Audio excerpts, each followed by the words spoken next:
Next on Worcester News tonight, Tripoli is found in mosquitoes in central Massachusetts. Now residents are being urged to take precaution. Plus, the Bravehearts win their 4th league championship in 6 years. How the team is celebrating.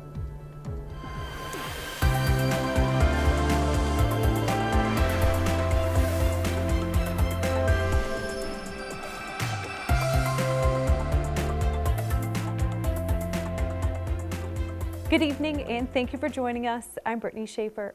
A sunny summer day to start the work week Monday, and if you continued your weekend today, you picked a great vacation day. For more, let's get a first look at our local forecast with meteorologist Pamela Gardner. Good evening, I'm meteorologist Pamela Gardner. We had a beautiful day today, and today's going to be the warmest day for a while, at least for the work week. 76 degrees by 7 o'clock. We're falling down to 70 degrees and a gorgeous evening for us, a few clouds. Comfortable too. The humidity stays nice and low until we get into your overnight forecast as we get a wind direction change more from the south and west. And as a cold front tries to approach from the north overnight tonight, it doesn't quite move completely through. So along that frontal boundary by Tuesday afternoon, we'll be tracking in some heavy downpours and also a chance for an isolated storm threat. But a lot of that heavy rain does stay to the south and to the west of us in Worcester, although it is going to be a soggy Tuesday and the evening drive will be a little bit tricky as we have those heavy downpours off and on. And I'll show you the hour-by-hour timing in just a few minutes. Plus, we get cooler for midweek. All the numbers coming up in your 10-day.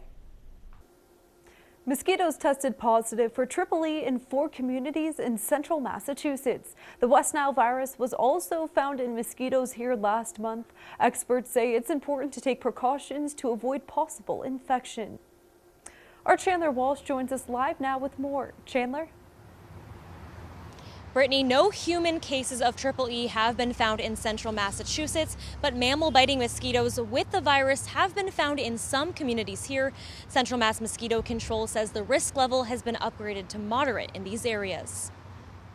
I was born to be a grandmother and protect my kids, my grandkids, and that's what I'm going to do. Deanna Ducharme means business when it comes to mosquitoes. She makes her granddaughters come inside once the sun goes down, and so far they haven't had a single bite. I feel bad, but I'd rather keep them healthy and safe than bringing them outside. The state reported its first human case of Triple E in 6 years in Plymouth County. The Triple E virus will sicken up to 80 to 90% of the people that are infected with it, and unfortunately there's a 30 to 40% mortality rate, and most of those survivors do have severe neurological effects the rest of their lives. Closer to home, the Central Mass Mosquito Control Project says they found mosquitoes with Triple E in Westboro, Southboro, and Hopkinton.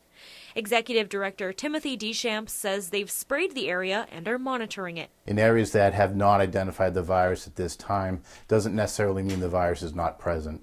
So residents should observe those precautions in any area, whether they've been identified with the virus or not. Deschamps says people should avoid the outdoors during dawn and dusk when mosquitoes are most active. If possible, long sleeves, long pants, minimize any skin exposures, and if you do have exposed skin, we do recommend any repellent with DEET being the most effective. The risk of Triple E is higher for people older than 50 and for children. Parents like Ducharme and Samantha Cormier aren't taking risks. I think I definitely only grew concerned of it since I started having kids. I'm too nervous. It's too much. Deschamps says Triple E symptoms show 3 to 10 days after the mosquito bite and include headache, light sensitivity, and stiff neck. Central Mass Mosquito Control will spray Westboro, Southboro, and Hopkinton again tonight and will continue running tests throughout the summer. In Worcester, Chandler Walsh, Worcester News Tonight. The Worcester Fire Department is investigating a 3-alarm fire from over the weekend. The fire broke out in this vacant building on June Street. Deputy Chief Martin Dyer says one firefighter injured his back but was released from the hospital and is doing well. The department believes the fire started in the rear porch and says access to the building was a challenge. Dyer says the building has been vacant since May when it had another fire there. The Bravehearts are FCBL champions once again. The Collegiate League baseball team beat the Bristol Blues to claim their 4th title in just 6 years as a franchise. Today, our Erin Keating caught up with the team to see how they are celebrating. She has more. For the fourth time in their 6-year history, the Worcester Bravehearts are on top of the FCBL. And for general manager Dave Peterson, winning never gets old. You are just as excited to watch the championship in 2019 as you were in 2014, because it's a brand new group of players who are most of which are experiencing it for the first time. Head coach Alex Dion says a rough start to the season seems like a distant memory for the 4-time champs. This is Dion's first year as manager. He says seeing the team's growth is a proud moment for a coach. And I think early on we kind of had our struggles, and we weren't playing very good baseball for almost a month there, 3.5 weeks at the beginning of the season. And you sort of started to see the guys come together around the All-Star break, and as that started to happen in the clubhouse, the product on the field continued to get better, and then we just kind of carried that through the playoffs. The Bravehearts also had a successful season off the field. Their average attendance of almost 2,600 fans was up about 3% from last year. We kind of look at it vertically. Vertically, we can sell out Friday, we can sell out Saturday, but now we got to start growing horizontally and selling out those other days of the weeks so that we can continue to grow that average attendance. Peterson credits the rise in ticket sales to dedicated Braveheart fans who brave New England weather to attend the games throughout the summer. I feel like we've always had a core group of fans. These are the fans that buy the merchandise. They come to every game, whether it's raining or 90 degrees out. These are the fans that come and visit us in the office in the off season. And I feel like that core group just keeps getting incrementally bigger and bigger. They show up every single night, and they know our players by name. They support us whether we're playing good baseball or bad baseball, and it's really nice to coach at a place that cares this much. Both Peterson and Dion say they're taking a vacation this week, but are looking forward to another successful season next year. In Worcester, Erin Keating, Worcester News Tonight. A Worcester college gets an award only 10 others in the nation received. Quinsigamond Community College's Gateway to College program received the Program Excellence Award. This is the Gateway to College's highest national honor. The award looks at students' first-term success, 1- and 2-year persistence, and graduation. This is the second time QCC's program received the award. The area, which will soon be home to Polar Park, was officially declared a construction zone last week. Crews began digging and buildings in the area have been marked for demolition. The ballpark will be constructed at the same time Mass DOT is working on redesign of Kelley Square. Gilbane Hunt Senior Project Executive Mike Mallett says they expect some challenges when building Polar Park. There's actually a lot of coordination between Kelley Square happening at the same time, a lot of road work in the surrounding areas. We've met with a couple of the developers that are actually going to be building other buildings at the same time that we're going to be doing Polar Park. So there's a lot of coordination that has to happen. Mallett says they expect to not only build Polar Park on time, but also under budget.